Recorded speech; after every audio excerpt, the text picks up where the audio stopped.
வருங்காலங்களில் தமிழகத்தில் பயங்கரவாத செயல்பாடுகள் மற்றும் கடுமையான குற்றங்கள் நடக்காது என்ற நிலை உறுதி செய்யப்பட்டுள்ளது என்று டிஜிபி சங்கர் ஜாவ்லா தெரிவித்துள்ளார்.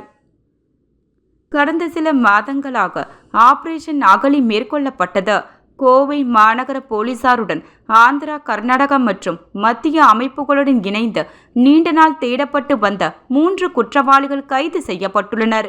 அபுபக்கர் சித்திக் மீது தமிழகத்தில் 5 வழக்குகளும், கேரளாவில் 2 வழக்குகளும், கர்நாடகா, ஆந்திராவில் தலா 1 வழக்குகளும் உள்ளன. இரண்டாவது குற்றவாளி முகமது அலி 1999 குண்டு வெடிப்பு சம்பவம் உட்பட 7 வழக்குகள் உள்ளன. ஆந்திராவின் கடப்பாவில் கைது செய்யப்பட்டுள்ளார்.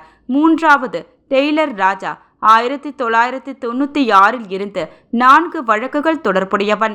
கர்நாடகா போலீசாருடன் இணைந்து கைது செய்யப்பட்டுள்ளான். விசாரணை தொடர்ந்து வருகிறது. கடந்த 8 ஆண்டுகளாக தமிழக போலீசார் சிறப்பாக செயல்பட்டுள்ளனர். வரும் காலங்களில் தமிழகத்தில் பயங்கரவாத செயல்பாடுகள் மற்றும் கடுமையான குற்றங்கள் நடக்காது என்ற நிலை உறுதி செய்யப்பட்டுள்ளது. குற்றவாளிகள் கைது செய்யப்பட்ட 24 மணி நேரத்திற்குள் நீதிமன்ற காவலுக்கு உட்படுத்தப்பட வேண்டும். அதன் பிறகு போலீசார் காவலில் எடுத்து விசாரிக்க வேண்டும். ஆனால் முதற்கட்ட விசாரணையிலேயே தலைமறைவாக இருந்தவர்கள் அந்தந்த ஊரிலேயே டெக்ஸ்டைல்ஸ் உள்ளிட்ட தொழில்களை செய்து வந்தனர். மேலும் அடையாள அட்டைகளையும் அடிக்கடி மாற்றி வந்தனர். டெய்லர் ராஜா மற்றும் அல்வுமா பயங்கரவாத அமைப்புடன் தொடர்பு உள்ளது. மற்ற இருவருக்கும் எந்த அமைப்புடனும் தொடர்பில்லை.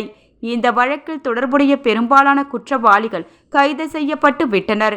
போக்குவரத்து காவலர் செல்வராஜ் கொலை வழக்கில் டெய்லர் ராஜாவின் பெயர் இடம்பெறவில்லை. 1996 நாகூரில் சைதா கொலை வழக்கு, Kovai jail warden Bhupalan 1997 Madurai jailer உதவியாளர் ஜெயப்பிரகாஷ் கொலை வழக்கு, 1998 கோவை குண்டுவெடிப்பு வழக்குகள் டெய்லர் ராஜா மீது உள்ளது. அபுபக்கர் சித்திக் வெடிகுண்டுகளை தயாரித்து வந்துள்ளான். அவன் கொடுத்த வாக்குமூலத்தின் அடிப்படையில் தங்கியிருந்த இடத்தில் நடத்தப்பட்ட சோதனையில் வெடிகுண்டுகளை தயாரிக்கும் பொருட்கள் பறிமுதல் செய்யப்பட்டன.